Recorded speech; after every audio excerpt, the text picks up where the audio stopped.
Welcome to the Epic Gaming Night podcast, a podcast about the stories and relationships board games create. I'm your host, Roy Canny, and with me, as always, is Matt. Yay! As always, asterisks.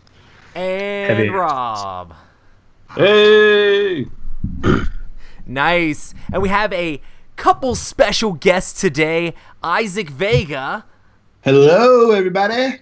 Thanks for having And me back. Colin Flores. What's going on, guys? Hi. Things are good. Things are good. How are you guys? Pretty awesome. Pretty well. So Actually, both we're of all you right, guys- Sam. Both of you guys are from Plaid Hat, and I know we've had Isaac on the show several times before. You're one of the designers of some quite well-known games. So tell us a little bit about yourself if anybody doesn't know who Isaac Vega is. Well, hello, everybody. If you haven't heard of me before, I'm a designer for Plaid Hat Games. Technically, my official position title is VP of Research and Design, but mostly what I do is sit around and fiddle with cardboard and try to make things that are interesting and tell everybody else if I think their stuff is interesting. So that's pretty much what I do at Plaid Hat Games. I've made a few games, Dead of Winter being one of my most popular, Ashes another one of my notable titles, and most recently Starship Samurai. Sweet.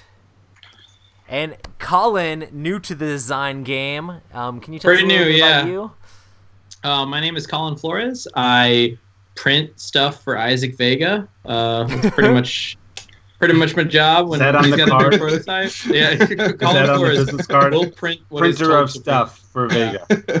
My official title is the communications manager for Plaid Hat Games. I've been working with the studio for about 2 years. I was brought on kind of at Isaac's behest. We met through Ashes. I used to do a podcast with some friends about that awesome card game, and now I've tricked Colby into publishing a game that I designed. So Awesome.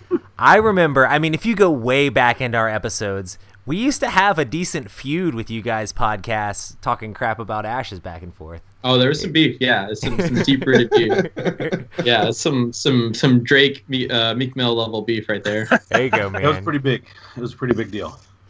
So it's definitely awesome to see, like, you've come the full rounds, and now you're actually coming out with your own game. And the cover, I actually have it like behind me, and we have some of the artwork down in the corner of the screen. Like, I'm super stoked to learn about that game too. So Thanks, man. super hyped.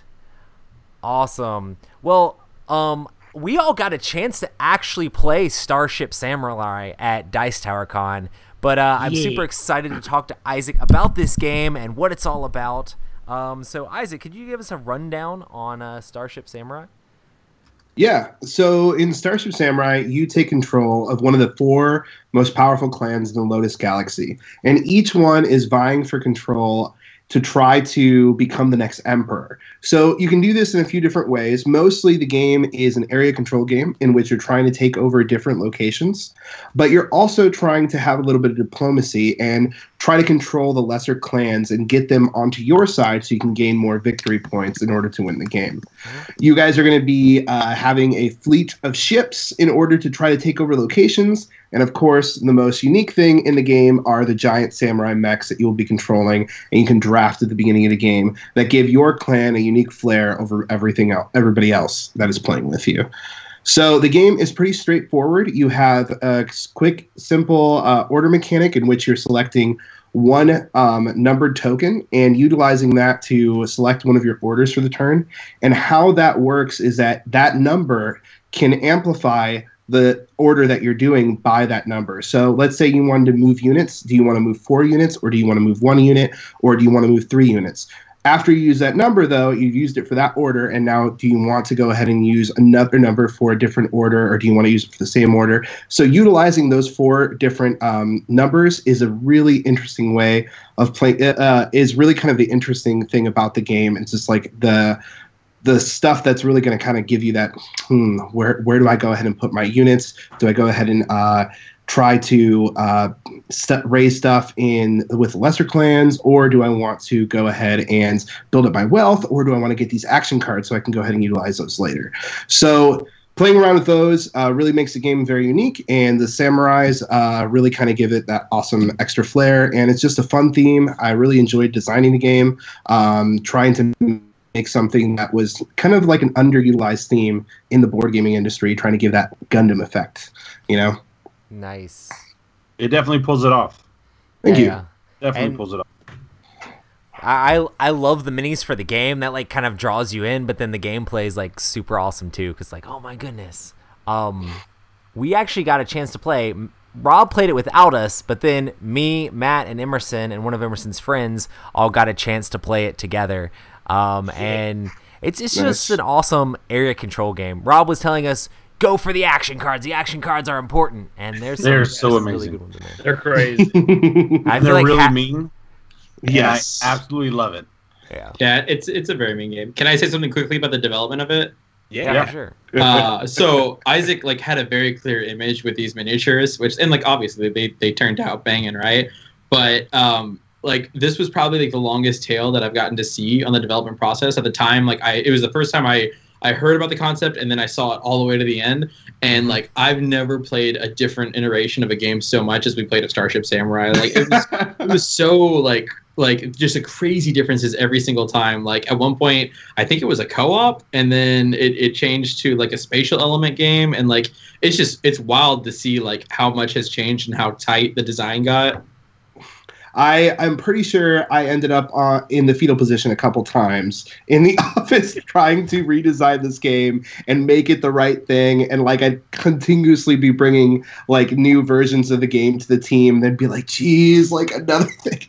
And like it was so funny like working with Jerry, because like he's always like, dude, like you just willing to destroy everything you do and just like throw it back on the table, because Jerry and I have a very different design process. He's like understands everything from the beginning. It's just making minor little changes, and I'm literally tearing everything apart and throwing a whole bunch of cards at another box design. So it was a lot of fun, but it was very, very stressful, and I'm really glad in how it turned out. Jerry like closely prunes his games, and you like get the chainsaw out, and they're just like hacking away at it. Yeah, pretty much. I'm not like being a designer this long. I know that I can't be afraid to destroy any aspect of what I'm working on if it's going to make the game better, or if it's going to let me see the game from a new angle. And sometimes I have to rebuild and bring those things back in order to make it right. But like I'm totally willing to do that, especially at this point in my career, because it's just you learn so much and you're willing to take chances, and sometimes those things don't work out, so you kind of have to go back to the drawing board, and yeah, it's just the way it goes. That's one of the things I found really interesting about Starship Samurai, is that it just felt very streamlined and like really easy to get into. It's like, oh, it's just all like super simple to understand, like the way that the game works. It's like, okay, you do this and to move, you do this for actions, you do this for your influence. It's like extremely simple stuff. And then even like the whole fighting over the different planets and things like that, and how you gather the influence, it's just all really comes together super simple. But then it's cool to figure out how to manage your like cards and your abilities on your different samurai and things like that, and your Gundam type guys. See, I didn't even care about all that stuff. As soon as somebody played the first card against me, I was just all about blowing them up and killing their stuff. It's a spiteful game. I love how it just spiteful. Yeah. As soon as I got done playing it, which actually I pre-ordered it and I was able to pick it up at the con. But as soon as I got done playing, I was like, I need to play this with Roy and Matt. I didn't get a chance to play with them there, but yeah, those cards, yeah, I didn't care about winning. I just cared about blowing up the guy who kept spiting me. So we work with this guy you guys might have heard of. His name's Colby. He is really good at when you play a game like that. Like when somebody like backstabs you or betrays you in a game, sometimes going after them is not the best move, you know, but somehow every time we play a game like that with Colby, as soon as you attack Colby, he will not only make it his priority to destroy you in the game, but he'll come out on top with the most points. And you're like, how is that the most like profitable strategy? Like you threw everything at me when I was in last place and it still got you enough points to win the game. And you're just like, how does that happen? So you guys made Colby the game and called it Starship Samurai. Colby swears a blood debt like when you attack him in a board game, and then he will not attack anyone else, and he will destroy you. Like you'll be ruins to the ends of the earth. Nice. Well, I'm glad That's you guys. what this game is, though. Like, don't play this game if you're sensitive to that stuff, because like you are meant to kill each other and to backstab each other and to screw each other over. But see, that's what I love about it. It's you guys don't try to fluff it or hide it or be cute about it. No, screw you, dude. Like, this just happened. It's funny that you say all that, because for me it's like it happened so often that I just knew it was gonna happen. So it's like, okay, these are just your guys that you need to try to control these areas, and I'm like, how can I get as much influence as possible to be able to gain the points? Which, I mean, I like the whole like jumping on each other and attack each other too, but then I was also trying to figure out how to math it out and pass my opponents. I think the last round of our game that we play with Emerson, I got like 22 points. Yeah, which is pretty dumb. It's really dumb for that game. That's a lot of points. But it's because I basically put all of the influence markers on my track and then played whatever the card is. Yep. Yeah, and then played the card that like pushed all of them up too. So it's just like, and now I have all the influence markers, guys, all of them. So. One of the last times I played, I got 2 weddings like very early in the game. So like the way wedding works is that you take 2 clans in your branch and you bring them together. So I played one wedding and I brought these 2 branches together. And then I played the second wedding, and it brought the 3 branches together. And like, in my head, I was like, I guess things didn't work out between the 2 of them, the first 2, right? Like, let's get them clans together, making babies, making alliances. Making alliances. That was originally the tagline we were going to put in the box, was making babies, making alliances. But Asmodee kind of nixed that one. Was that Peterson himself? He was like, come on, guys. Emerson in chat doesn't approve of my my plays in our last game, though. Whatever, Emerson. Haters gonna hate. No. Nice. Well, I'm glad you guys are getting that feeling that I wanted to get across. I definitely wanted it. I mean, it's giant samurai mechs, so I wanted that feeling of like crazy, epic changes in the flow of battle and this big, awesome war that you're fighting in, and just strategic, interesting decisions that you get to make throughout the game. So I'm glad you guys are getting that feeling, because that's what I really wanted. Well, Roy and I typically, if we're playing together, I always try to screw over Roy. And if I'm not playing with Roy, for it's no reason me. whatsoever. No, I'm just kidding. Well, because we're always the loud ones. And whenever you play with a group, you always go for the loud people or the people that are explaining the game. And that's what I love about this one is it doesn't matter if you're the loud one. If you're gonna win the game, you have to go against other people. You know, like you conflict can't is the just only sit way. there and turtle or be nice and stuff. Like, you have to do this. We had a guy I like about it. For sure. It evens it. We had a guy on Board Game Geek that was like, I looked at the rules, I haven't played the game yet, and I'm not trying to like call anybody out here, but he's like, I looked at the rules, I haven't played the game yet, but I think there's a really big hole in the design, because since there's 4 locations and 4 players, everyone can just stick to one location the whole game, and then whoever spends their tokens right is going to win. And I was like, I didn't say this, but I was like, ooh, I hope I play against you someday, because like, you think that's going to work, and then I'm going to swoop in and take 2 locations, and it's over, man. Like, nice. That was the one thing that I really liked about playing it was you look at it and you're like, oh, this is sort of small for an area control game, and then you get into it and it's like really crunchy, and like a lot of your decisions and stuff are really impactful, especially with how you place your units and then move around the board and stuff. There's a lot of stuff that you can do within it that is deceptively deep for when it's all set up sort of looks like a smaller game. The moment Isaac showed me the order tokens, that's when I knew that this was the design that was going to stick. Like the way those interacted and worked, and it's just every round you had a tough decision, but then like those decisions echoed out for the rest of the game round. Like I was like, okay, that's where it's at. Speaking of crunchy, I love that when an area gets full, if you move in as samurai, you just destroy the smallest unit of that. That is ridiculous. In fact, I think in y'all's game, Roy and Matt, weren't you guys doing that? We were doing it constantly. We were like, okay, don't move your samurai in until it's full, or put one of your other ships in there, make it full, then crunch their ship, and then that one over there is full too, so I might as well move again and crunch a ship over there. Like, we're just running our samurai around in circles, just eating up as many ships as possible. Just like sometimes it's not even the most optimal move, but you just really want to step on someone. Exactly. So it's like, That's exactly what we did feels a lot good. of. Absolutely. So I have a quick story about the samurai stomp mechanic. So right from the jump, we were looking at our media plan and what we wanted to do for Starship Samurai, and like the different articles we wanted to do and what we wanted to show in them. And Isaac and I had an idea early on about putting a GIF in one of our videos that shows me flipping out one of the ships and then slamming a samurai down like as hard as I can, just to show like, yeah, because we really wanted people to know right away this is how Samurai Stomp works, So I just dropped it in the chat for people to check out. I guess I can't do web addresses. Never mind. So I was showing Jerry one day. I was like, this is how we're going to do the Samurai Stomp mechanic, and like, I was like miming it, pantomiming, I guess is the word for it. And I was using one of the samurai that has a horn coming out of his forehead. And I was like, so we'll flick a ship away and we'll slam it down. And when I slammed it down, like the miniature like stabbed into my thumb. And like I started bleeding all over one of our production copies of Starship. And I was like, oh gosh, like this is bad. But that's not the version we used. But yeah, I do that all the time though with zombie side stuff. Yeah, this game literally has our blood, sweat, and tears in it. That's what I'm trying to say. That's awesome. Nice. So Isaac, what all was the influence behind making this game, or what was the reason that you really wanted to design Starship Samurai? All right, so two things. One, everybody else was designing these miniatures games, all right?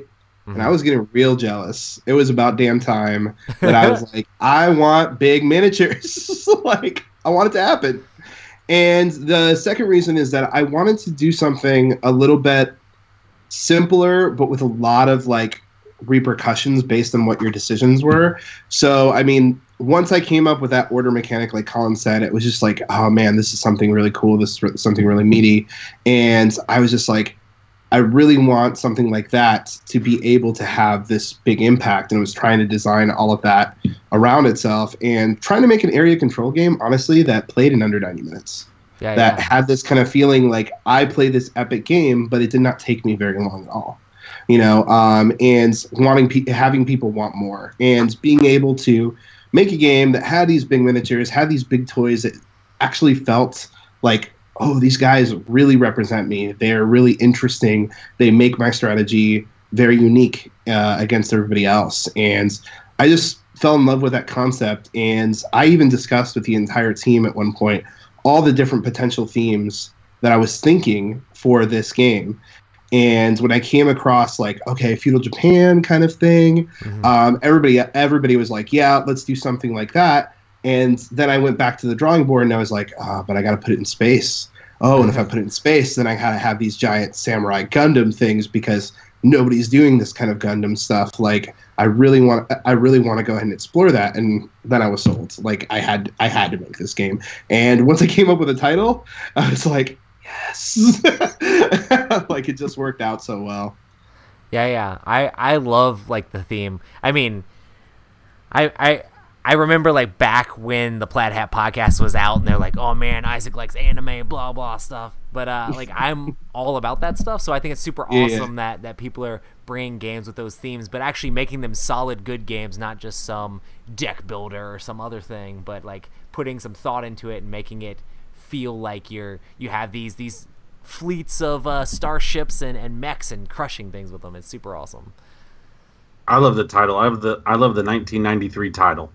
I mean, to me, that sounds like a cartoon that I would have watched when I was a little kid. I was super surprised when I came up with a name that no one had taken it before. Not true. Like, already done. Not true. The name is in use. If you are a fan of horse racing, there is a famous racing horse called Starship Samurai. I apologize. Like we thought we were gonna have to fight this horse for the hashtag. Like at one point, like it was pretty. Jerry comes out of his office like, "Did you see the horse?" And I was like, "What are you talking about?"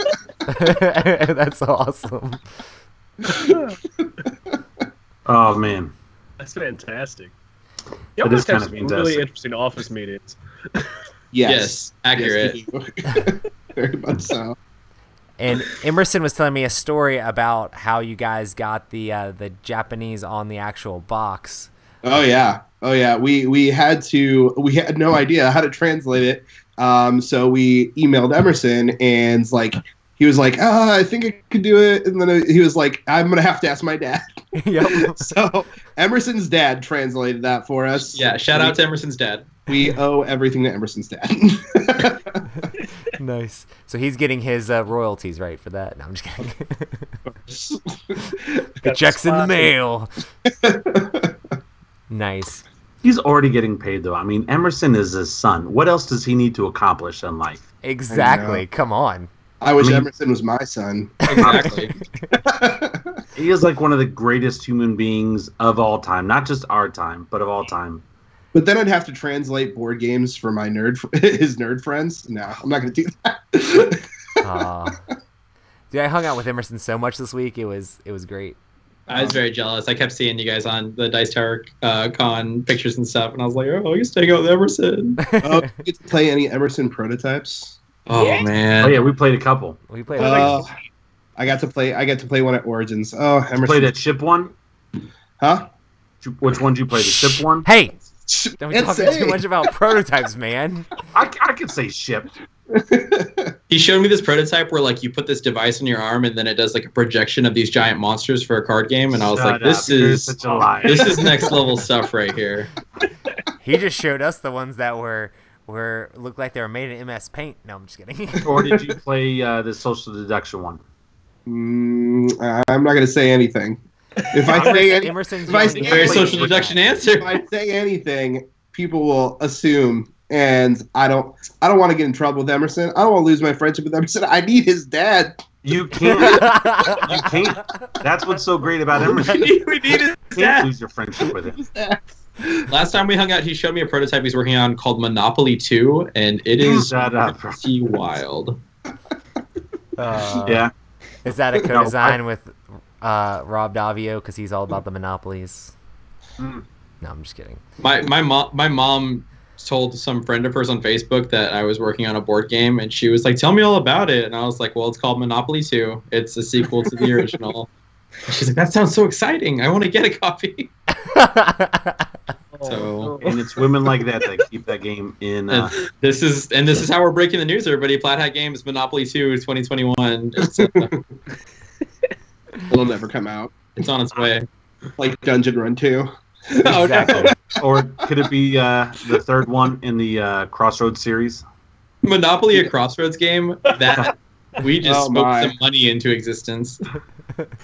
Still waiting for that space one. God. Find out the Monopoly guy is actually a serial killer. Okay, we can make that happen, Isaac. Oh, God. We're going to get sued by Hasbro at the end of this, aren't we? So. They don't listen. Nobody listens to our show. What are we doing here? Emerson's in chat. That's what you're doing here. It's fine. That's true. This is an avenue to get more FaceTime with Emerson. Awesome. Isaac, what would you say was the most difficult thing about designing Starship Samurai? Designing like 8 other games edition of Starship Samurai. And then having to throw them all away. And throwing them all away. Destroying them and see them all die. Maybe one will come back. Maybe. I don't know. We'll see. Nice.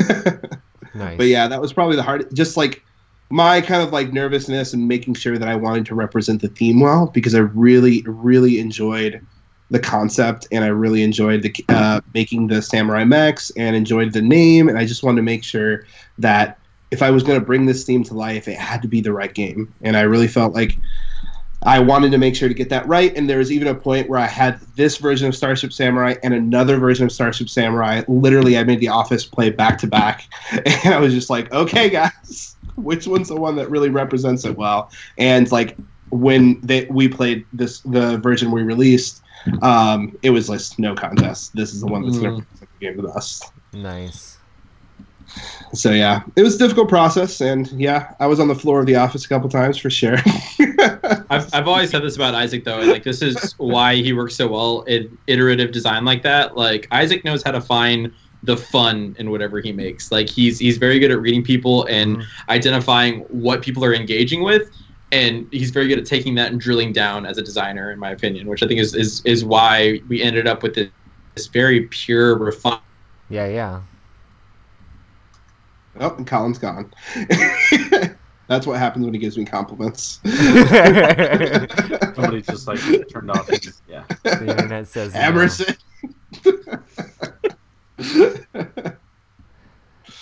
Oh, nice. Man. Did we lose audio for you, Colin, or? Did we? No. He's back. He's back. I can hear him. I think your audio Did just it cut out? Yeah, I was cut out. I just said Isaac is cool. So when I grow up, I want to be like Isaac. Nice. Oh man. Awesome. So since Samurai Starship has this Gundam feel to it, is there any other like anime type thing you would love to see made into a board game, Isaac? Oh man. Well, You're opening up the gates with him and Sam, man. Dude, yeah, I don't care. So I don't know if you guys have heard of this like new anime, but it's my new like best thing. Like I'm really, really obsessed with it, and I can't wait till the second season comes out. But have you heard of Made in Abyss? Service at all? It's there for free.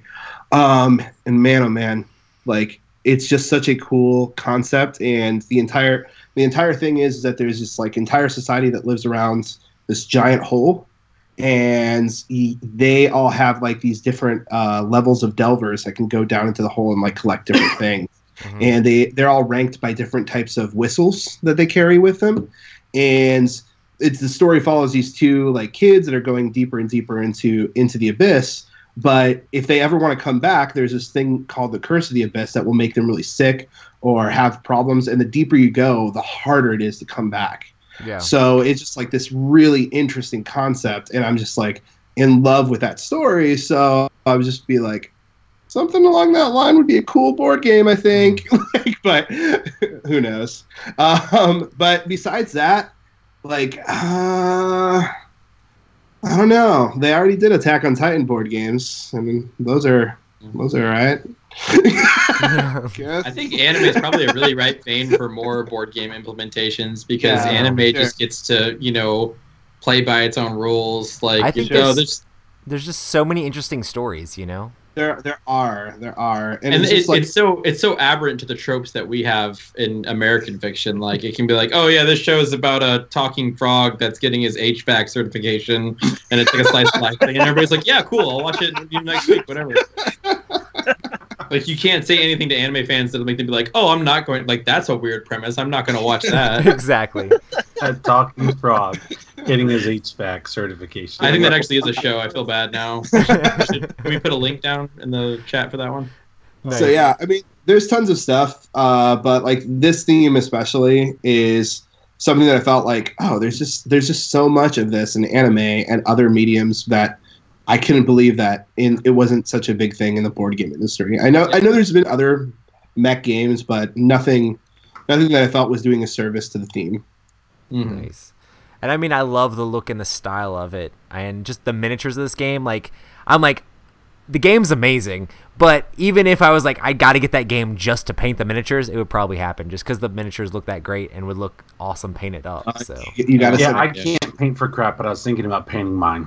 Yeah, I'm thinking about painting mine too, and I have never done that, and I feel like it drives me crazy. But we'll see. It's fun. It's like it's a nice, like, chill, relaxing thing. It's very cathartic, just relaxing. But the part that sucks about it is when you go next to a painter, or you put up your thing, and then you see somebody who does paint, and you're like, "Oh, that's what mine should have looked like." Oh, okay. Well, if you guys paint yours, definitely send me pictures because I want to see them. Nice. I'll send them from Roy so you know who they're from. Rob, I love you. I'm sorry. Mm-hmm. Rob was actually trying to get people to, like, at Origins, they're like, everybody go up to Isaac and take pictures with him or whatever. And be like, oh, this is, like, from Rob or something like that. We're going to do a hashtag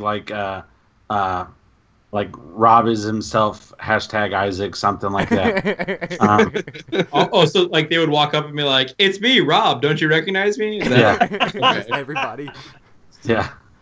You can't do that to me because there's so many people that come up to me that I don't remember. I think there really was one of our listeners that did like tag us in a picture where they took a picture with you, Isaac. Isaac's a real life celebrity, y'all. It's so bad because it's just like I remember so many faces, but I'm terrible with the names. I'm so bad with the names. That's why I love that conventions do have name tags. But if it's flipped over, I have a little panic attack inside.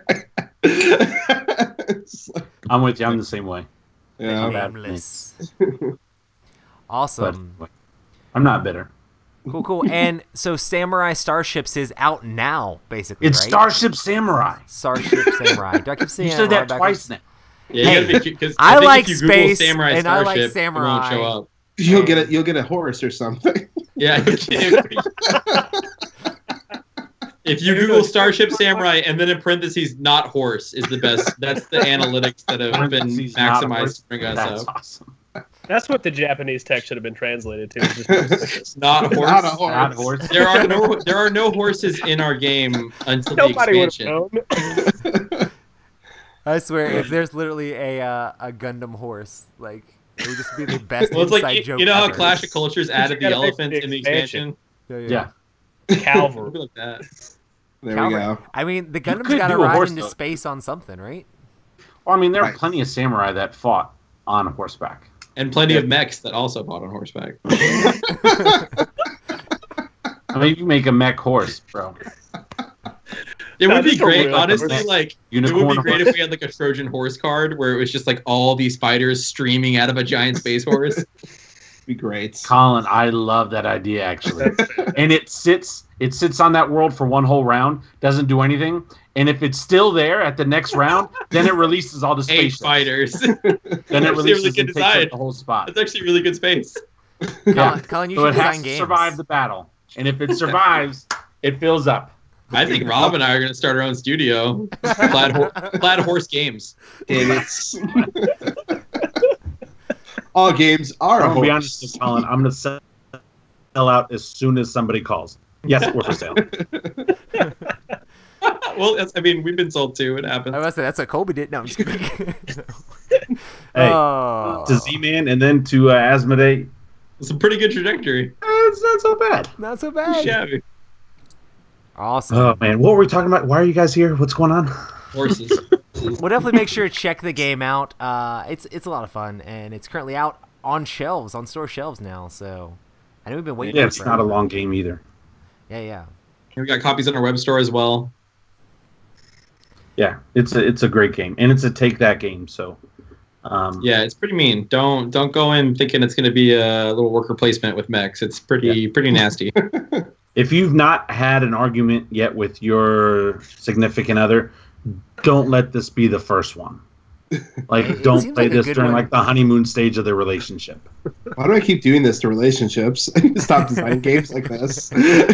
Like, if you can play this game and you guys still carry for each other at the end, You know you it's got real. something good going on. So this could be that test. It's true love. True love games. True love games. I like that. Awesome. Well, I think a lot of people were surprised by the new announcement of a game from Colin called Guardians. I looked at the page and I saw a little bit about this game. I don't really know a whole lot about it, so I'm super excited to learn. Colin, can you tell us a little bit about Guardians? Guardians is a dueling card game for 2 or 4 players where you control a mech horse in space and you battle each other. So we've definitely got like it's for 2 or 4 players. It's a dueling card game. It is expandable, but I wouldn't necessarily call it an expandable card game or an LCG or anything of that nature. Yeah. Basically, the story of this world is that there was an organization of heroes called the Guardians, and they've been dissolved, no longer in place anymore. And the world government decides that a new group of Guardians needs to come in and fill the space that they were kind of occupying because things have kind of gone downhill since that group disbanded. So you're playing all these fresh-faced, brand new heroes that are looking to prove themselves, but they often find themselves on opposite ends of issues and fighting against each other. So mechanically, I think the best way to describe it would be a shuffle building card game. Basically, we've got this roster of 10 unique and dynamic and super vibrant heroes in the base box, and each hero has a 6-card deck that is unique only to them. So, and there's no overlap in the cards at all, and you also don't have any mirror matches in the game. So if you pick a hero, you're the only person at the table picking that hero. You'll pick 3 heroes to play the game. You'll take the deck from each hero and shuffle them all together, and that'll actually form your draw pile for the rest of the game. So, kind of like Smash, you're making decisions and drafting against your opponents, trying to get the best combination. Once you have your deck, you take your 3 hero cards, and then each hero also has an ultimate card, which is like a super powerful ability that you set aside. And then there are some location cards in play, and there's a bit of a tug of war mechanic where you have a token on the middle of each of these location cards, and if you can work that token all the way to your side of the battlefield, you'll be able to score that card and put it in your score area. Each card is worth a certain number of points. If you get 9 points, you win the game. Throughout the game, you'll be moving your heroes around to different locations, attacking other heroes, playing cards from your hand, playing reactions, when certain heroes do certain things. Additionally, a lot of the cards will give you charge, which is a resource you get in the game that you can put on your ultimate cards. And this is supposed to show, like, over time you get ready to fire off these big ultimates. Once you have enough charge on an ultimate, you can flip it over and use its effect. And it's usually like a game-changing effect that, devastating attack at a location or a very powerful, a combination that it sets up. So it definitely feels like a dueling head-to-head card game, similar to Ashes and Crystal Clans, Summoner Wars, which is what we in the studio are really passionate about and what we kind of have a track record with. But it's kind of a contained experience where you draft your deck at the table right then, and then your opponent has to try and find an answer to it. Nice. Awesome. Nice. What's really unique about the game, and the thing that I love the most about it, is that you get to have these really tight, very interesting characters that have their own unique cards, and you're bringing them all together and trying to figure out how to make the best little team and take it against the opponent. So it's just like you get 3 different characters, they create a deck, and it creates this really unique experience. And there's just so many interesting combinations in the box itself because of all the different unique characters that come together. And it screams that theme and makes you feel like, oh man, I got this really cool like hero team put together, and they're all unique in my own. And it's just like kind of like how do I kind of make them work together in this really interesting way. I love that about the game. Nice. Awesome. Cool. So as far as like designing your first game, was there any difficult things that you came up upon with designing a new game, being a first-time designer, or? Tons, but the cool thing is that, again, to be sweet on my coworkers, like I get to work with Jerry Hawthorne and Colby Dowk and Isaac Vega, so like I have this toolkit of 3 of my all-time favorite designers that I can go to with questions I have. Yeah, it's very intimidating. It's very intimidating to be like, wow, you made Summoner Wars, and now I got to show you my rinky-dink card game and hope that you think it's a good idea. It actually like. The game came to Colby because he was wanting to do a superhero game, and we actually had another design in-house that he was looking at re-theming to a superhero game. Mm-hmm. And that led to our graphic designer, Dave. He was like, I don't know if that works, but, Colin's been working on a superhero game. And so, like, I totally wasn't expecting to show it to Colby, like, that day. And I had to, like, run home to the apartment and grab my prototype and bring it in and show it off to him. Real quick, how was that car ride? Were you crapping your pants, or were you like, bullets. Bro, I'm the man, I got this? Like, no, because I felt very confident in where the game was at, but at the same time, like, I wasn't when I woke up that morning, I wasn't like, I'm gonna show one of my all-time favorite designers the game that I've been working on. So it was definitely stressful, and like, Colby can be very hard to read sometimes, like in a professional setting. So like I'm showing him the game and showing him how it works, and the dude's just like stone faced, and I'm just like, oh man, like what if he doesn't like it? Am I fired? Do I have to leave? Is this it? No. It's been a great experience. He's such a powerful developer. Like he can take a concept and really fine tune and find the awesome design space in it and have it all come together in a really amazing fashion. So like getting to work with him on the game was a dream come true. Sweet, man. That's awesome. I would have been sweating bullets. It was very nerve-wracking. That's awesome. Just waking up, hey, like like you get a text one day, hey, you going to Origins? You gonna play this game with me? And it's like, oh man, like I just being like super excited about it. Stuff happens. I come to you now, Rob. It's the way. Isaac, you are so up there. You will never ever have to come to me. Never. No. I'll come eventually. I'll be there. That's what she said. But anyway. Oh my God. Colin, what would you say were some of your biggest influences designing Guardians? I can do gameplay and then I can do theme. Does that work? Both, yeah, sure. Man. Yeah, gameplay, honestly, Summoner Wars. Like, I have such fond memories of when I first played that game, and for the longest time, I would have said that was probably my...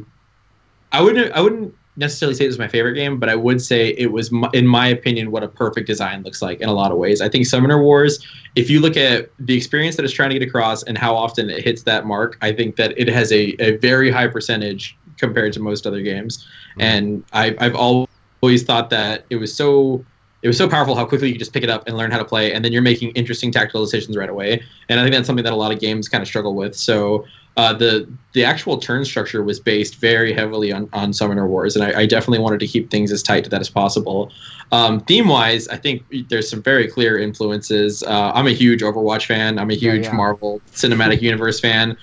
So those have both crept in a big way. It has been my dream for years to try and make my own superhero pantheon. So like to get to finally get to make this cast of characters that have been floating around in my head for years. Like it's very satisfying and very exciting, but those are definitely the theme we were trying to go for. That's awesome. Cool. So you have like background stories on cards or in the rulebook and things like that too with this game? Yes, very much so. The rulebook is available on our website now, and if you scroll to the back, you can see a brief little story blurb for every single hero in the game. And then there's a little bit of fiction at the beginning of the rulebook, and then we've got some other pieces that we're going to be sneaking in here and there. It was fun to work with our writer Bistro on all the different characters, and he and I, collaborated a lot with the world building and like what we wanted these characters to come through with. But actually, I think like, as far as story being reflected by the art in the game, Isaac's brother Sam was probably the biggest help in that. He does a lot of art direction here in the studio, and I really don't feel like these characters came alive at all. Like I had rough templates in my head until Sam got his hands on them, and then he really started tweaking and adding stuff like, what if this looks like this, what if this character had this type of gun or weapon or mask or armor. And now it's like I couldn't imagine working on characters, because we've been working on some expansions and stuff too, and I couldn't imagine working on these characters without Sam. Like it's integral to the process. Like this is as much his characters as they are mine at this point. That's awesome. Yeah, he's a talented artist. They look great, and I think it'll be really cool to like get to have those introduced to everybody, and so we can learn about these characters that you guys have created. It looks super cool. Yeah, I'm hoping as people get to learn them that they'll stop calling them not Tracer or almost Mercy on Twitter and stuff. Maybe as people explore a little more, they can see that we have our own little take on this type of genre, and it's not just a straight lift or anything. Yeah. Well, when do you think we'll be able to get our hands on a copy? So not like us. I'm talking about like public. Like, do you guys have like a release date of Q4 this year, or are we looking at next year, or Gen Con, or what's going on? I sent you a text saying that I was excited to play with you at Gen Con, but I think that might have been Roy now that I texted by accident. Yep, that was it. That was me. Oh, that was cute. You have never, ever texted me. I don't text. Texting's dead. I believe the plan currently is to have copies. It's available for pre-order on our website now, and I'm not sure if there's going to be a pre-order for retailers or not. The current plan is for it to be released in Q3, but Colby is working to get some copies available for Gen Con. It'll be a very low number, but we will have a preview sale at Gen Con. So, if you're at Gen Con and you want to stop by Plaid Hat Games, we'll have demos available. We'll have some copies on hand. I'll probably be, sneaking around trying to sign people's copies without asking them and stuff. So it just kind of depends. Just like in a corner, and as they move, all of a sudden, ugh. Who autographed this? It's like, why is Isaac Vegas signing this game? Well, one of my friends was like, I really want you to sign my copy, and I was like, dude, you're like a playtester on it. Like, if you want me to, but it's like one of my best friends, right? I'm like, if you want me to sign it, I totally will. I just feel awkward now. And of course, Christian comes in and he's like, I want Isaac to sign my copy. That's awesome. I get it. I pushed Colby out of the way so Isaac could sign my copy of Dead of Winter, and then he's got an awesome sign it signature afterwards. I was like, all right, Colby, you can sign it. It's like, all right, fine. I didn't know who you are. Please move, sir. Isaac has a very powerful autograph. And then you immediately sold it on eBay for less than half its value. No. Slightly used.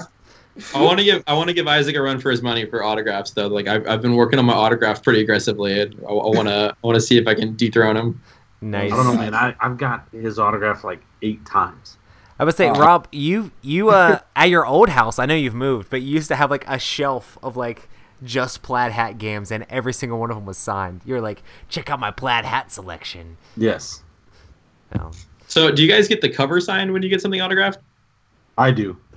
So I'm always worried that that'll eventually like start rubbing against other stuff. So I get people to autograph my rule books. So like I have a rule book that has Isaac and Dave and Rob Klotz, who was one of the lead playtesters of Ashes, and Fernanda all signed for Ashes. But yes. I don't normally do boxes because like I'm kind of rough with my boxes sometimes. I don't care. I have them signed. I never had Rob, even though Rob's a super sweet guy. But I have had Isaac and Fernanda sign some of my favorite Phoenix Born. But I'm a front of the box. I want it, boom, there it is, type of thing. And also, so then when I do go to sell it later on eBay, it's like, look, they really did. They really did. It really is. They really decreased the value of that box. Yeah. So nice. But anyway, no, man, it's all good stuff. I'm super excited for you. Thank you. Obviously, you've already covered this a little bit, saying that you're working on expansions, but I guess it's a standalone game regularly, but you guys are planning on continuing to add more heroes to it, so you have more things to fight over? So one of the mechanics in the game is that when you go to draft heroes, you take 8 from your collection and you lay them out, and then both players draft until they have a team of 3. So there's 10 heroes in the base box, meaning that you'll always have more than what you need to do a draft, so you're always playing a different field, and then you're always making a new team out of that. Our current plan is to add more heroes to people's collections through these little expansion packs that'll have a handful of heroes that you can just add to your collection right away, and then that way you're always having a new option of what to draft with. Gotcha. But like one of my goals of the game, and like this might talk to how much I've tried to get people into card games over the years, or just maybe how lonely I am. But it's always tough to convince your friends to buy into a card game very aggressively. And that's something that I've always struggled with, because I want to play Netrunner, rest in peace, and as much as possible. I want to play Game of Thrones as much as possible, or L5R, stuff like that. At Ashes, like I was lucky enough that all my friends went full bore on Ashes, but I've always had that experience of being like, well, in order for us to really have a tight game, you need to buy every expansion. For sure. And my goal with Guardians was for that to be a non-issue, because the way that you draft from the game means that you're always drafting from one person's collection. So there's never any worry about being like, well, so if you're a friend who loves the game but you don't think you're going to buy every expansion, cool, come over. We can still have the exact same experience because we're still drafting from the same pool. That's awesome. Yeah, I love that, because I felt that so many times playing games. I bought so many like LCGs and CCGs, like the starter decks, and got a little bit of it, but then never had like a group to continue to play it with. And I always like want to think about like, oh man, well maybe I should just build a couple decks that are sort of evenly matched and I can play with those people. But even then, it's still like they've got the learning curve sometimes. But this is really cool that like it's just always just out of the one collection. That makes it super interesting. And the fact that you guys are thinking about that actually means a lot. I can tell that you have a lot of experience seeing for sure. Seeing the games that you love and not get back to the table. there is going to be some element of constructed play in the future. We're starting to test it out now, but it's definitely not going to be full bore Ashes, like building a 30 card deck, picking and choosing, because like all the cards have the art of whatever hero they're assigned to, and they specifically reference the hero in their text. So like we're working on a system that I think people are going to be a little surprised with on how it works, but still gives you the feeling of I'm choosing my team and kind of playing the meta and playing the strategy. Nice. But with the draft though, like your whole strategy could be thrown upside down, right? Oh, and that's one thing that's happened with this game, and I was so worried that I was very worried that the heroes were going to kind of be too insular and like too standalone. I wanted them to be really strong combo pieces, but anytime I play this game with somebody who's had a couple games under their belt, it's usually like player 1 drafts, player 2 drafts, player 1 drafts again, and player 2 is like, dang it, that's the one I wanted. And then from there on, it's like, oh man, that's the one I was gonna get, because you only have a pool of 8, so like it gets really tight, and you're there's only gonna be 2 left over at the end, and it gets really heated, and you definitely start counter drafting, like, oh, this person has this ability, so I'm gonna get this hero because he can immobilize them, or she can do direct damage, so I definitely want to grab that one, or this hero is really good at putting up shields, so I want to get this hero. That's awesome. So you're playing like a whole meta game of like what they're taking, what I'm taking. Exactly. Before the full game even starts.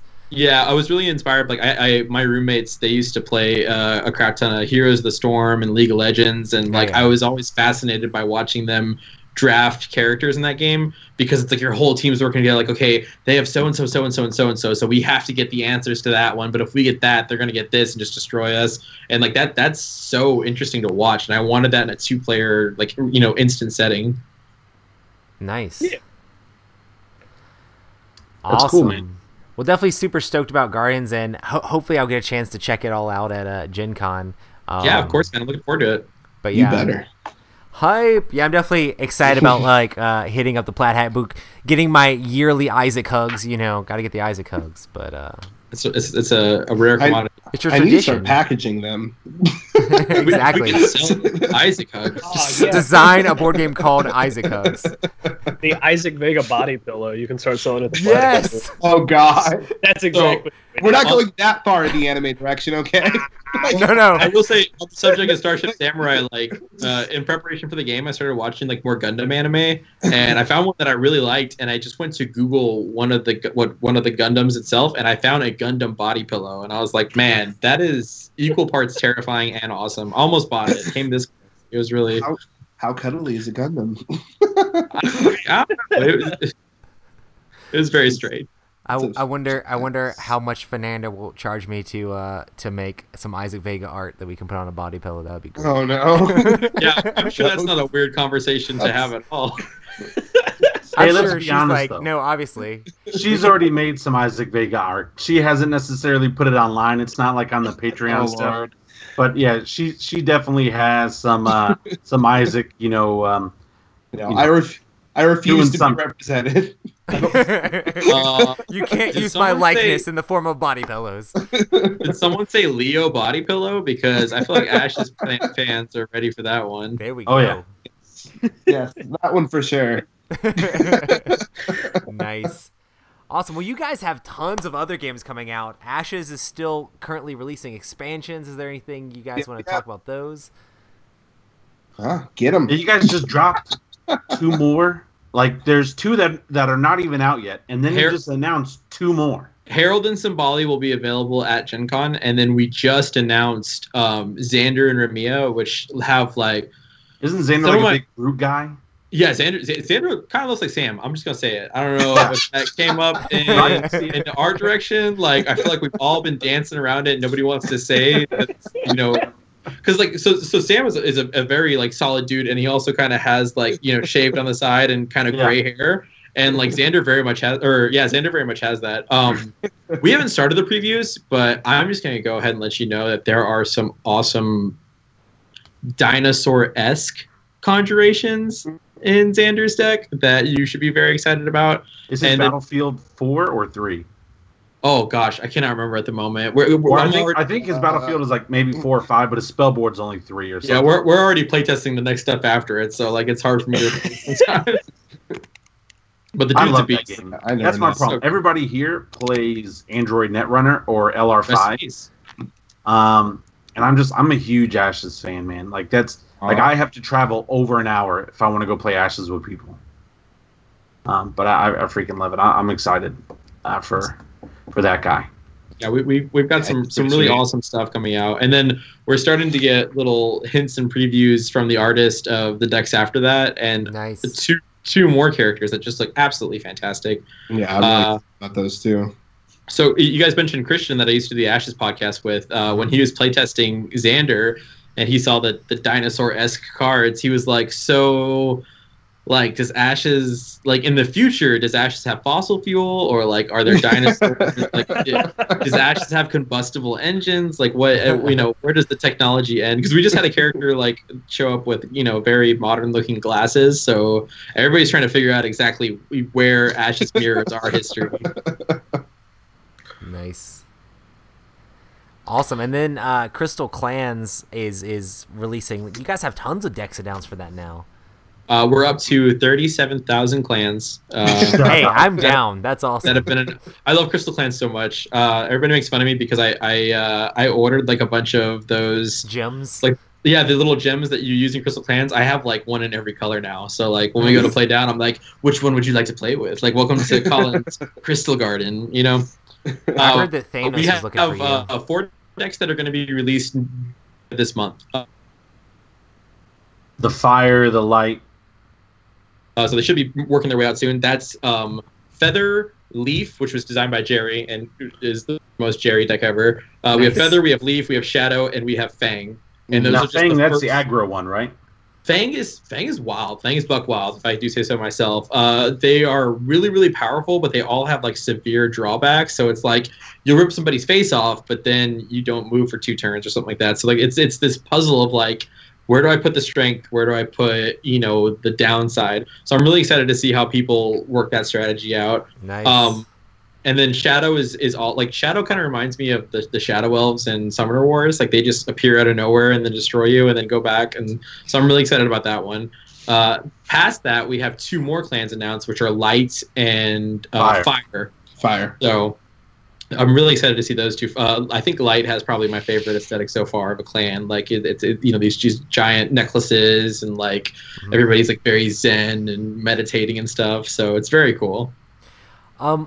Do we know what the availability for Ashes and Crystal Clans stuff will be at Gen Con, or will there be any new things? The Ashes stuff, we're trying to get as much as we can shipped in, because that one's coming out a little bit after.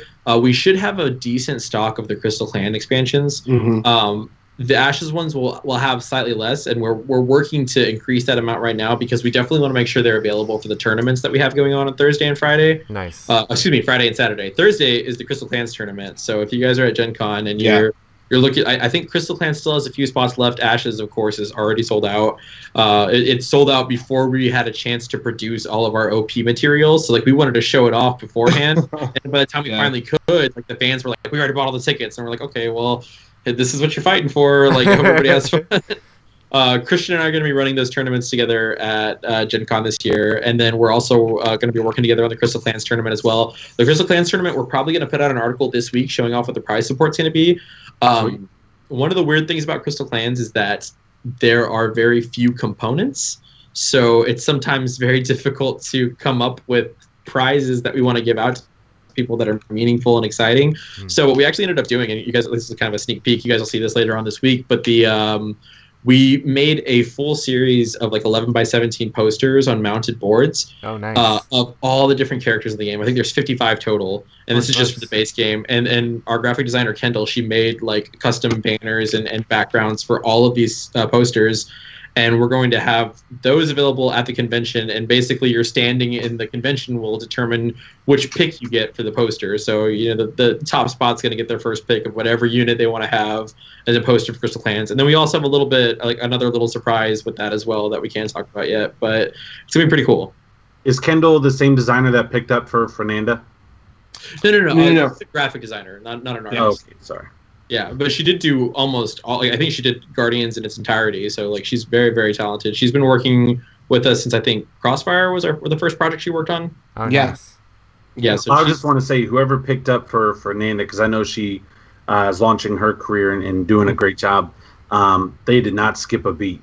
Like I mean, it was a difficult process. Like but it's like 5 different artists, to tell you the truth. Okay.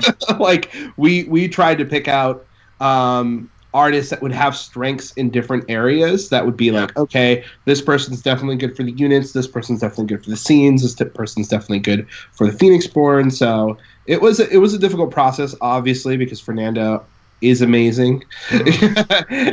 And trying to find the people that would fit into that world, but we were lucky enough to be able to work that out and still keep the quality of what she was able to create. Are you guys going to do for the tournaments like you did in the past? Like, if you sell it at your booth, it's available for the tournament? Because I know you guys did that for Ashes. So any of the new Crystal Clan stuff, if they pre-order or if they pre-sign up for the tournament, can they also, like, pre-order a deck that you guys hold for them? Because I know you guys, I believe you did that for the first Ashes tournament. We basically just set aside enough copies for the tournament, and I can talk to Colby about whether or not we're going to do this for Crystal Clans as well. Crystal Clans, the tournament, like this is our first Crystal Clans tournament as a whole, as far as I know. So we're kind of flirting with the format left and right, trying to figure out exactly how we want to have this look and organized play. Like this is very much we're testing the waters here at Gen Con. Colby came up with the system that we're going to be using, which is basically when you sit down, you reveal 3 clans that you've brought for the whole tournament. You can only have 3 total. Nice. And from there, your opponent will do the same, and then you guys take your clans off the table, and you pick which one you're going to play with, and then you reveal it at the same time. Nice. So Ooh. I know we talked about that a lot when he was on the show talking about that stuff. yeah, we worked with a couple ideas. We wanted to do something that was kind of more, if you guys are familiar, in Hearthstone, basically you have to bring 2 decks and then win with both. And I was a really big proponent of that system because I thought it would lead to some really interesting matchups. But Colby brought up a good point of, we definitely don't want this to go. So there used to be an issue in Summoner Wars about turtling and like how long the games got. Like I think at some point the tournaments even had like chess clocks in them. So that's something that he really wants to avoid. He wants this to be as close to Magic or even on the lower end of Ashes as possible. We want quick, fast games and the rounds aren't super long. So with that in mind, we went with this system instead because then it was very quick. You hop right into the game. You don't have to keep track of all the bookkeeping of did I win with this clan or did you win with that one. So now it's just like you get a sneak peek, you pick which one you want to do, and you hope for the best. Nice. That's awesome. Cool. It is.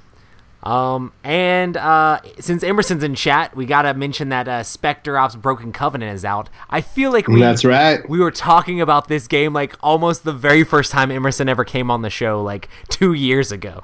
But I'm Broken Covenant. Yeah, I'm so stoked that that it's out now. I got a chance to play it at Dice Tower Con. It's just cool to see the game with new abilities and new things like that and a new map board and everything. So. I'm glad Emerson's in the chat because I played against the Heat once. Our graphic designer Dave was playing the Heat, and he nailed me like 3 times on like just these random guesses of like, oh, let me see if the agent's in line with me. And so I never want to play it again. I'm done. That's the last. Hey, sounds like you need to get good. Come on. Apparently. And like Dave wasn't even trying. He was like, yeah, sure, I'll see if I can see him. And every time I was like, dude, are you serious, man? That makes it worse when you're really trying. I was. I've I've only played the agent once in my entirety, and I've played a lot of Spectre Ops. I've only played the Hunters once. Like I take it as a personal point of pride that I'm a good agent and like I know how to sneaky get away and hug the corners and disappear. So it felt really bad to just get got by our graphic designer so much. Man, I can't wait to play more and then mix and match it all together and put everything like these guys with those guys and these maps with those maps. And I can't wait for this stupid app to come out. When is the Spectre Ops app coming out? Forget Dead of Winter app. I like Dead of Winter. Dead of Winter is great. I'm not going to touch this that one. Spectre Ops app, man, I think Emerson. is so much better. Emerson's a busy man. Yeah, Putting him on blast. He'd be very busy. Dude's been a busy man, and he's had 4 games come out. He's moved. He's done a bunch of stuff. Like, come on, Emerson. I need this app. I get emails. I run our customer service for the most part, and I get so many emails about that. Every time I see him, I'm like, hey, how's that app coming?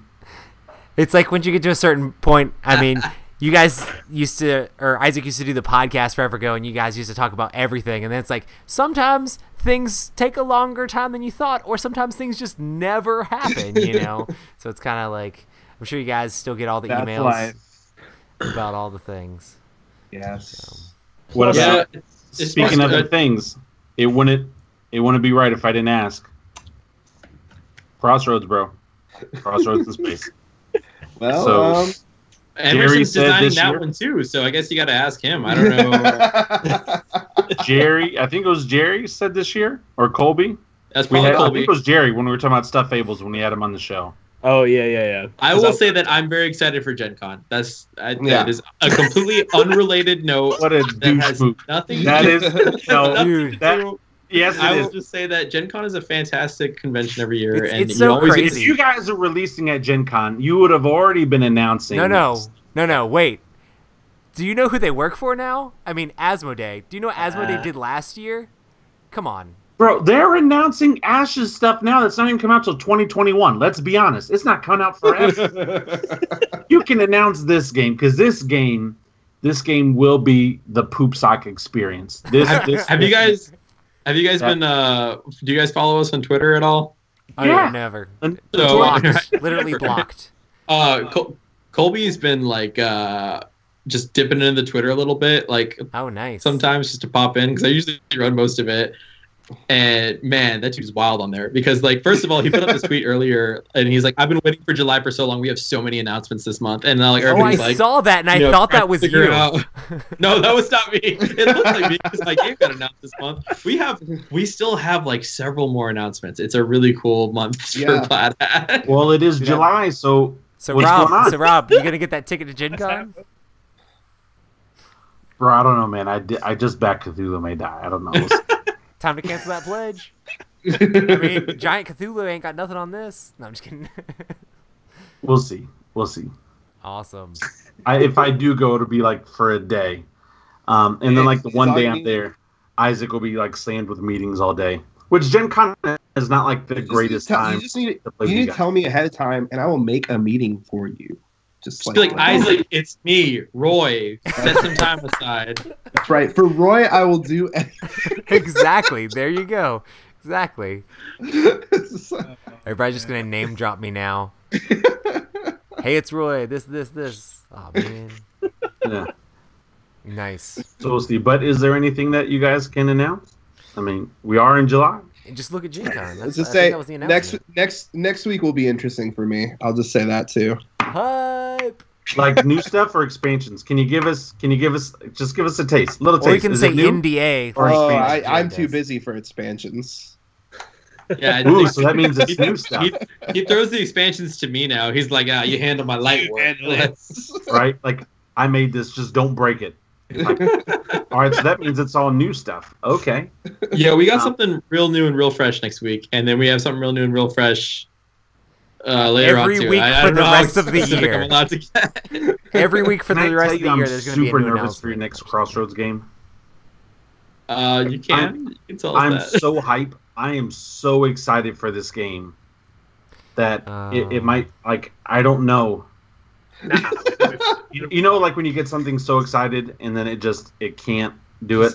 But the problem is like, I saw Solo. Right? Yeah, you saw Solo. Solo wasn't bad. It wasn't great, but it wasn't bad. But the mythology's too big in your head, man. You're like, it's a lot of pressure. Man, like how long have we been waiting? How long has Dead of Winter been out? 2014. Because I got that survey, and I was one of the few people that said, like, let's go underground, and everybody else voted for In Space. Oh, sorry, Rob. In Space is good. Okay. In Space is cool. I'm just like, I'm ready for some crazy stuff in space. Matt has vowed never to talk again until it comes out. The only words he's allowed to say is "yeah" until it comes out. So yeah. In fact, that's how we got Matt to do the show with us. That was a good shit right there. You know you love Crossroads. We'll eventually get the guys who created it on the show. Will you join us? Okay. Man, you're savage, Roy. That's good stuff. Yeah, we got a lot coming out this year, and we've got some sneak peeks coming out. Yeah, this man. I wish I could say more. I literally ran into Colby's office earlier today, and I was like, "Hey, you know he's gonna ask, right?" And Colby was like, "Can't do it yet." I love when Colby was on. He's like, "I probably said too much. I'm probably gonna get in trouble after this." And I'm like, "Ah, you're the best, Colby." We got a lot of trouble. Say what? Bro, it was Jerry. Jerry was like, "Oh, next Crossroad game this year." Jerry's pretty loose-lipped as well. Jerry, he's like, so nice to get away with everything. He is one of the. He is your office's Emerson. Y'all need to start having like who's it, like Marvel has different people that like leak stuff for them. Like they have Spider-Man leak stuff. Like DC did this month or whatever. Yeah. Just like went on the GQ or whatever, and they're like, "This is the entire storyline. We just need somebody who can be like a loose cannon like that." A fall guy. We can't keep him under control. We're sorry, guys. They said all the things. Plays by his own rules. I don't think I was supposed to share all the Guardian stuff I did Sunday night, but then I was like, it's late enough that I can make it my banner and nobody will notice. And then immediately Roy messages me and he's like, "Hey, can I put that on Instagram?" That's awesome. That is literally what I did. You know, I stay up late, so. And you're like, "Well, it's gonna be announced tomorrow." I'm like, "Well, technically, it is tomorrow." So. Yeah. I was like, wasn't that Tom Holland who announced early. Oh yeah, he just has the script out or whatever, and he's like, I guess I'm in this. He's like, I'm not announcing this, but here's the title of the next Spider-Man as he shows the picture on his iPad. Who's the Tom Holland of your office? It's Colby. Colby is Tom Holland, and then whoever Tom Holland answers to. Are you guys following us on Instagram at the Notorious PhD? We're all over you guys. We've been all over you guys. So if you'll Roy's been a Doug since the 3rd show. I've been a Doug since like episode 21 of your old podcast. Well, if you guys will look back to a post, I'm going to be as vague as possible, but give you all, like, I will tell no lies, but I will give you as much information as I can. Colby put up this really awesome post of like these 4 panoramic shots on Instagram, and if you go through, it might be a little bit of a hint into some of the stuff we're working on. Nice. What's the date? Oh, I think it was last Thursday. In fact, I'm sure it was the 5th of July. Colby put that up. Maybe you guys can link to it. It's it'll be a fun game to try and figure out which picture belongs to which game. Nice. I'm on it. Speaking of being a Doug, I made Isaac cry the other day. I saw that jam, dude. I thought that was funny. I was like, I got an acoustic guitar. What should I play? And I was just messing around. I'm like, I could play this. Yeah, They're really good. That was give me so many feels. It was rough because I was like, rest in peace. But so sad. I'm pretty sure Alex is pretty torn up by it too. Yeah. Whatever happened to his cop game?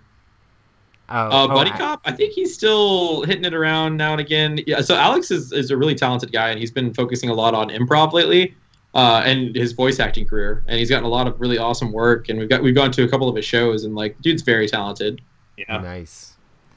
Now you need some voice acted like trailers for your board games. Oh heck yeah!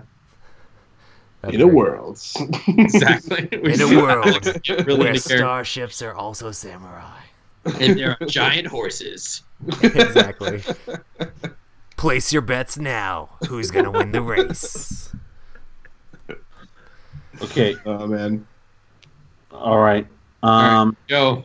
You gonna try and guess? I can't. All right. I could see the first one maybe being the. All right, I don't know if that's a Crossroads, but it's the samurai guy. He's down on his knee, and there's some dudes that are dying. I could sort of see that as a Crossroad.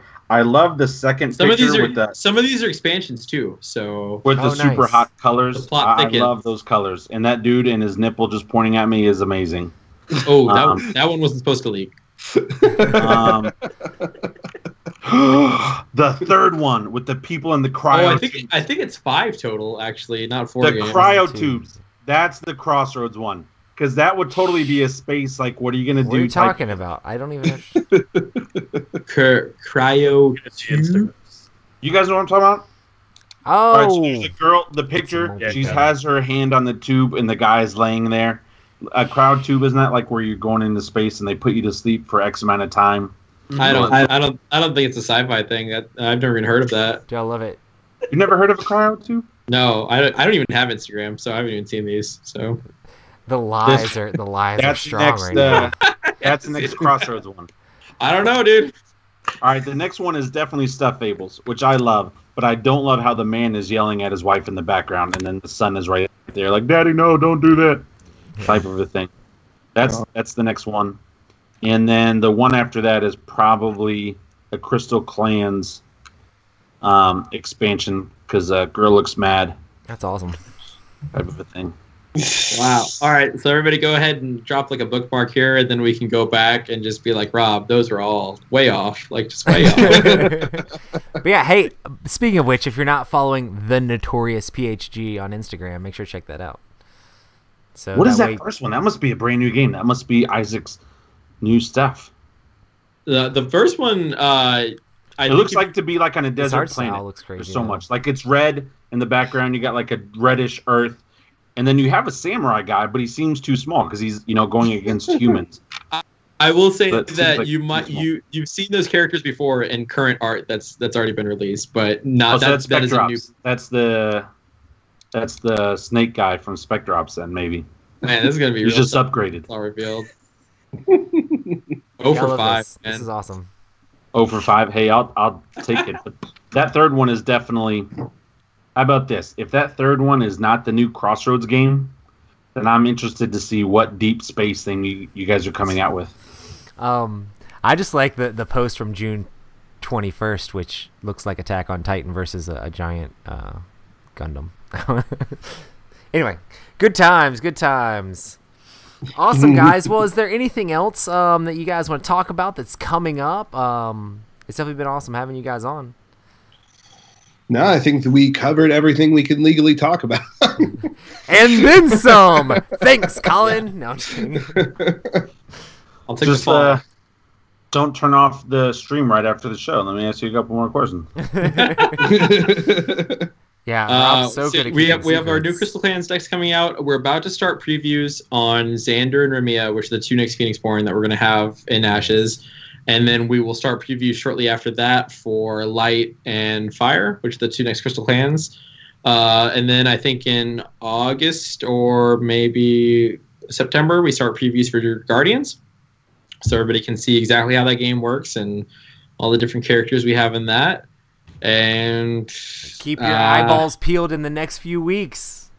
Yes, definitely be following Plaid Hat's Twitter and Facebook for the next. You guys, if you guys just want to come on every week, every Tuesday until Gen Con, you guys can just come on every Tuesday until Gen Con, right? Each time you announce a new game, you guys can just come right back on. Isaac's busy. I have no social life. This is it. Cool. This is the most I've talked to people all week. Colin, fourth host. You heard it here first. No, just kidding. It's time. Gotta get back in that podcast game. Oh man, I miss it. Nice. Yeah, he's good at it. He should be on it. Nice. I don't know if you guys know this, but when we did the tail end of the Plaid Hat podcast, did you guys listen when we did the Star Wars RPG? I heard a little bit of that. So we were told to take that down because like there's a licensing agreement with Fantasy Flight and Star Wars. Yeah. And like apparently we didn't know that we weren't allowed to do Star Wars RPG stuff because like if we produce anything Star Wars, it has to be approved. So I always thought it was really funny that they were like, "No, Colby, you got to take that down." Like, and it was just like, "Oh, we're playing your game," you know? Yeah, that's crazy. Very weird to see how all that stuff works. Yeah. I'm sure there's lots of like strings and hoops and all that stuff. I mean, the bigger you guys get, the more it's not like just a single guy gig. Because when I started listening to the podcast, it was basically like, pretty sure Colby was the only employee of Plaid Hat. So, and Isaac and everybody was just along for the ride. So, and then eventually Isaac made some good games and he got to join in. I'm just kidding. That's right. Nice. You need to make good games. Got to make them good games. But yeah. Oh man, so much fun. Awesome, guys. Well, thanks so much for coming on the show. Thanks for having us. Thanks for having us, man. If anybody is interested in learning more about Plaid Hat or learning how to reach out to you guys, where can they find you? PlaidHatGames.com, at Plaid Hat Games on Twitter, at the Notorious PhD on Instagram. Those are the main sources for sure. We try to post a lot on Facebook as well. We try to interact with our fans as much as we can. I think you should still be able to get the Plaid Hat Games at. You should totally like tell Instagram you need that. Hey, at Plaid Hat Games. I know some guy who probably's never posted on it has the account. We need it. Give it to us. I think Notorious PhD has been doing good for us. We're trying to up our Instagram game a little bit. Nice, I love it. Cool. Well, I'll make sure to tag you in all of our tons of Spectre Ops and Samurai Starship stuff, so maybe we can get some migration over there. Of course, man. We're always happy to see it. Awesome, man. Well, we normally stream these Tuesday night at 9 p.m. Eastern Time at youtube.com/Epic Gaming Night. Thanks, everybody in chat for coming out. It's definitely been awesome. All sorts of people seeing all sorts of crazy stuff there. Emerson, thanks for being in chat. You're the best. And yes, Emerson, we love you. And also we want to say thank you so much to all of our patrons who help us to do the podcast, help pay for the bills here, and help us to continue doing that. You guys are all great. If you want to help support Epic Gaming Night, make sure to check us out at patreon.com/Epic Gaming Night. And thanks so much for coming on the show, guys. I guess we'll see you next time. Thanks for having us. Bye. Bye. Bye. Peace.